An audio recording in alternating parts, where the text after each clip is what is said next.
আসসালামু আলাইকুম। যারা এখন খাবার খাচ্ছেন তারা এই ভিডিওটা দেখবেন না দয়া করে, কারণ আমি এখন যে ভাষাগুলো বলবো সেই ভাষাগুলো শোনার পরে আপনাকে খাবারের প্রতি অনীহা চলে আসতে পারে। প্রথম কথা হলো, ভারতে মুতি দিলে বাংলাদেশ ভাসি যায়। সেকেন্ড কথা হলো, বিএমপি মুতি দিলে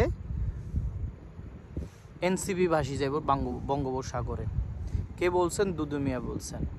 এখন আমি একটা প্রশ্ন করতে চাই, এনসিপির যারা এনসিপি করে তারা তো এখনো দেশে আছে, আর যারা আওয়ামী লীগ করে তারা দেশ থেকে পালাইছে।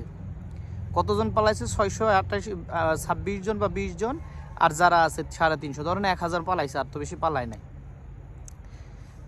আজকে বিএমপি দুদু মিয়া বলল যে তারা মুতি দিলে এনসিপি কি হয়ে যাব, মানে ভাসি বঙ্গোপসাগরে চলে যাব। ঠিক আছে, খালেদা জিয়ার বাসার সামনে যখন বালুর ট্রাক ছিল তখন কষ্ট করে মুতি দিতে পারেন না ভাইয়ারা? আজকে যারা বিএমপি করেন তারা একটু মুতি দিতে পারেন না? 11 বছর আগে 15 বছর আগে মুতি দিতে পারেন না? মুতের নকিলাই মুতি না, মুতি দিলে তো দুই যেত গই, ফার্স্ট একটু পায়খানা করে দিতেন। আমরা পায়খানা করি দিই, তাইলে ধরুন দেখা যাইতো কি, মুতের গন্ধ যদি নাও যাইতো, পায়খানার গন্ধে কিন্তু ঠিকই তারা চলে যাইতো। ওই বালুর ট্রাকও সরে যাইতো, তারপর পুলিশও চলে যাইতো, আর আপনাকে সে খালেদা জিয়াও মুক্তি পাইতো শেখ হাসিনার হাতের। 2011 সালে সেই কাজটা আপনারা করতে পারলেন না, এখন আইসেন আপনারা মুতি দিলে ভাসি যাবো মানুষে।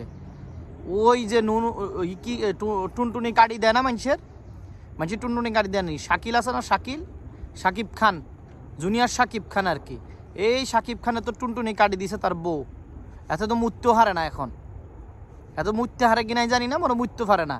তো আমনকে এরকম কাটি দিতে হইব। আরে আজকে না কাটলে কি হইব? 1 বছর পরে, 2 বছর পরে এক সময় কাটি যাইবই। আরে যারা জানোয়ার হয় তাদের কোনো দিনও মান সম্মান আসে না। আজকে আপনি মুতি দিলে মানুষ বাসি যাইতেছে। 11 বছর আগে মুতন নকিল্লাই, 11 বছর আগে মুতনের লগে হাইখানা করে দিতেন আপনারা। আর হাইখানা যদি ওই গা মুতো হানির মতো না, হাইখানা যদি শক্ত হইতো তাহলে তো যাইতো না। আমরা ডায়রিয়া করে দিলেন না গিল্লাই।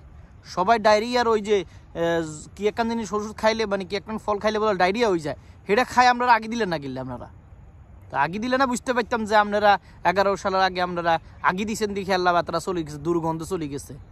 এখন আইসেন আপনার মুতি দিবে চলে যাব। আর আপনারা এইগুলো সব হলো ভারতের কথা।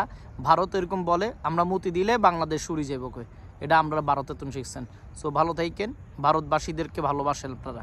বাংলাদেশে থাকার দরকার নেই আপনাদের। বাংলাদেশে থাইকে ভারত যদি করতে হয় ভারতই করতে থাকেন। আল্লাহ হাফেজ।